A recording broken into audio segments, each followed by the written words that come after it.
मुझे हंगेरी का work visa मिल गया है, लेकिन मेरा एजेंट मेरी टिकट नहीं करवा रहा है, या मेरा एजेंट मुझसे बोल रहा है कि कुछ महीनों के बाद जाना। ऐसे कुछ सवाल मुझे पिछले कुछ दिनों में हमारे सब्सक्राइबर्स ने मुझसे पूछे हैं। तो आज के इस वीडियो में हम बात करेंगे कि अगर आपका वीज़ा हो चुका है, हंगेरी का वर्क वीज़ा, और आपका एजेंट नहीं जाने दे रहा है आपको, या आपसे कह रहा है कि आप कुछ महीनों के बाद जाएं, तो आपको ऐसे में क्या करना चाहिए। इससे पहले कि हम आगे बढ़ें, मैं आपसे रिक्वेस्ट करूंगा कि आप हमारे YouTube चैनल को सब्सक्राइब कर लीजिए, क्योंकि मेरा पर्पस है आपको 100% जेन्युइन इन्फॉर्मेशन देना। देखिए, पिछले 2 हफ्तों में मुझे हमारे 2 सब्सक्राइबर्स ने कांटेक्ट किया। एक हमारे सब्सक्राइबर है राजस्थान से और दूसरे हैं गुजरात से। ये जो राजस्थान में है, ये बेसिकली एजेंट को 6 लाख रुपया दे चुके हैं और इनको जॉब मिली थी हंगेरी बुडापेस्ट में एक क्लीनिंग कंपनी में।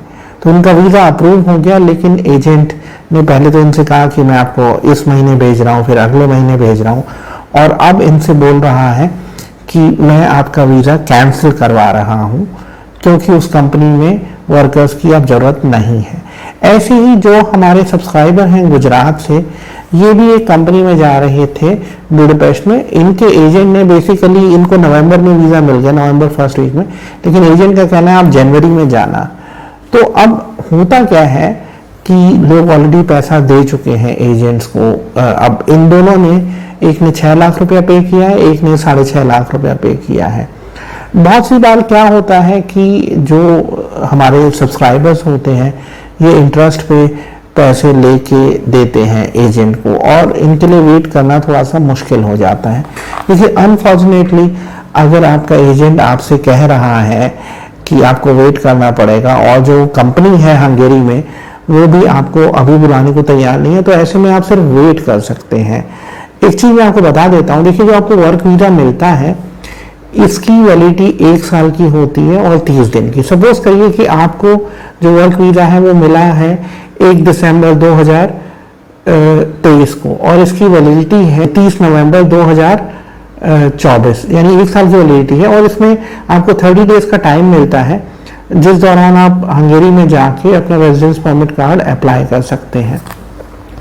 तो अगर बाई चांस 2-3 महीने का गैप आ रहा है, या 2-3 महीने आपका एजेंट आपको वेट करने को कह रहा है, तो मुझे लगता है इसमें कोई घबराने की बात नहीं है, बशर्त है कि ये रीज़न जेन्युइन हो। अब इसमें रीजंस कई बार ये हो सकता है कि जो कंपनी है वो सपोज करिए आपके लिए एकोमोडेशन अभी बना रही है, तो इस वजह से आप नहीं जा सकते हैं। या ये हो सकता है कि कंपनी बेसिकली जहाँ पे आप काम करने वाले हैं उस फैसिलिटी को तैयार कर रही है, इस वजह से आप नहीं जा सकते हैं। तो ये जरूरी है कि जो आपका एजेंट है वो आपको एक जेन्युइन रीज़न दे। और अच्छी चीज़ ये है, आपके पास तकरीबन 1 साल का समय होता है एंट्री करने का, बशर्त है कि एम्प्लॉयर आपके जो अप्रूवल है उसको कैंसिल करने के लिए इमिग्रेशन को लिखे ना। तो मैं कहूँगा कि अगर आपका एजेंट आपको वेट करने के लिए बोल रहा है वर्क वीज़ा अप्रूवल के बाद भी, तो उससे पूछिए कि जेन्युइन रीज़न क्या है। और अगर कंपनी के आपके पास डिटेल्स हैं, आप कंपनी को भी ईमेल भेज सकते हैं और अपनी सिचुएशन को बता सकते हैं। तो मैं कहूँगा कि देखिए, आप जब भी वर्क वीज़ा के लिए अप्लाई करते हैं तो एजेंट से क्लियरली बात करिए कि कितना प्रोसेसिंग टाइम है। और आज की डेट में कम से कम 6-7 महीने तो लग ही रहे हैं प्रोसेस शुरू करने से वीज़ा मिलने तक, और कई बार इससे भी ज़्यादा समय लग सकता है। आज के वीडियो में इतना ही। अगर आपके कोई सवाल है तो आप मेरे साथ कंसल्टेंसी सेशन भी बुक कर सकते हैं। Thank you very much.